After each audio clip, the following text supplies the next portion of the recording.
Hello everybody! Welcome back to my hair transformation. Today is mag-change kami ng color. So as you can see, yung hair niya is uneven. May blonde, may brown, may red, may black, may orange, may purple. So this is a mission impossible na hair makeover at medyo challenging to kasi kailangan natin i-even out ng konti yung color niya at saka iba blonde talaga natin.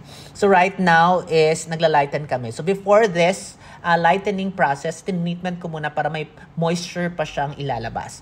So after namin siyang treatment, nilagyan na namin siya ng lightening cream para lang mag-lighten yung mga parts ng buhok.